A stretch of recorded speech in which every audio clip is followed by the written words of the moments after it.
জীৱন নামৰ যুঁজত হাৰিবলৈ ধৰা এগৰাকী মাতৃ ডিব্ৰুগড়ত জীৱন মৃত্যুৰ সৈতে সংগ্ৰামত ধেমাজি ডিমৌৰ গীতা ছেত্ৰী জীৱন কেতিয়াবা এখন দীঘল পথ নহয় কেতিয়াবা মাথো এটা উশাহ আৰু এটা আশাৰ মাজত সীমাবদ্ধ হৈ পৰে আজি সেই সীমাৰেখাত থিয় হৈ আছে ধেমাজি জিলাৰ ডিমৌস্থিত শান্তিপথাৰ গাঁৱৰ এগৰাকী অসহায় মাতৃ গীতা ছেত্ৰী বৰ্তমান তেওঁ ডিব্ৰুগড়ৰ এখন চিকিৎসালয়ত জীৱন মৃত্যুৰ সৈতে কঠোৰ সংগ্ৰাম চলাই আছে গীতা ছেত্ৰীৰ দুয়োটা কিডনী আৰু লিভাৰ গুৰুতৰভাৱে ক্ষতিগ্ৰস্ত হৈ পৰাত তেওঁৰ শাৰীৰিক অৱস্থা অতি সংকটজনক হৈ পৰিছে দীৰ্ঘদিন ধৰি অসুখত আক্ৰান্ত গীতা ছেত্ৰী এতিয়া চিকিৎসালয়ৰ শয্যাত শুই জীৱনৰ শেষ আশাটো আকুৰা মাৰি ধৰি আছে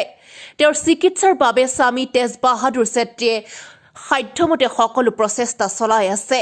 দিনে নিশা কঠোৰ পৰিশ্ৰমেৰে কোনোমতে পৰিয়াল পোহপাল দি অহা এই দৰিদ্ৰ পৰিয়ালটোৰ বাবে ব্যয়বহুল চিকিৎসা খৰচ এতিয়া অসহনীয় বোজা হৈ পৰিছে জুপুৰীত বসবাস কৰা পৰিয়ালটোৰ হাতলৈ আগলৈ চিকিৎসা চলাবলৈ প্ৰয়োজনীয় আৰ্থিক সম্বল সম্পূৰ্ণৰূপে শেষ হৈ গৈছে চিকিৎসালয়ৰ বাহিৰত মাতৃক হেৰুৱাব লাগিব নেকি বুলি ভয়ত কঁপি আছে তেওঁৰ কণ সন্তানসকল ঘৰখনত এতিয়া নিস্তব্ধতা চকুত চকু পানী আৰু হৃদয়ত অন্তহীন আশাৰ বাহিৰে একো নাই এটা প্ৰাণ বচাবলৈ সম্পূৰ্ণ পৰিয়ালটো এতিয়া মানৱতাৰ ওপৰত ভৰসা ৰাখিছে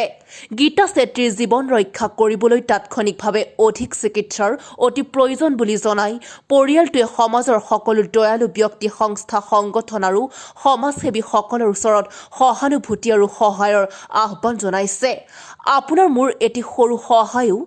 এগৰাকী মমতাময়ী মাতৃৰ জীৱন বচাই দুৰ্ভগীয়া পৰিয়ালটোৰ মুখত হাঁহি বিৰিঙাই তুলিব পাৰে গীতা ছেত্ৰীৰ জীৱন ৰক্ষা কৰিবলৈ তেওঁৰ স্বামী তেজ বাহাদুৰ ছেত্ৰীৰ এই কিউআৰত কিছু সহায় নতুবা 7204770598 নম্বৰত যোগাযোগ কৰিব পাৰিব মোৰ মাতো তো 3 মহিনা হ'ল বেমাৰ হোৱাটো ডিব্ৰুগড়ত থৈছোঁ কি বেমাৰ হৈছে বেমাৰটো কিডনিক পথৰ হৈছে তাৰপিছত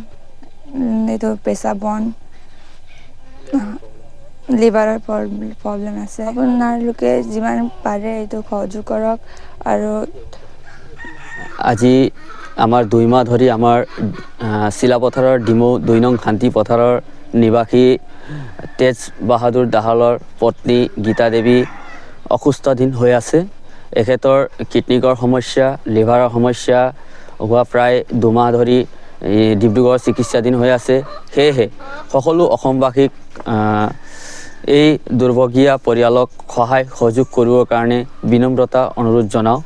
আৰু সকলোৰ এটকা দুটকাই এখেতৰ জীৱন সুস্থ হৈ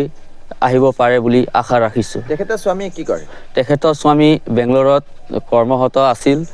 যদিও এতিয়া আহিছে এখেতৰ টকা পইচা অভাৱৰ কাৰণে এখেত সঠিক চিকিৎসা দিব পৰা নাই সেয়েহে মই সম্পূৰ্ণ অসমবাসীক বিনম্ৰ অনুৰোধ জনাওঁ যে এখেত সকলো অসমবাসীয়ে অকণমান সহায় কৰি এখেতৰ চিকিৎসাধীনত সহায় আগবঢ়াব বুলি মই বিনম্ৰ অনুৰোধ জনাইছোঁ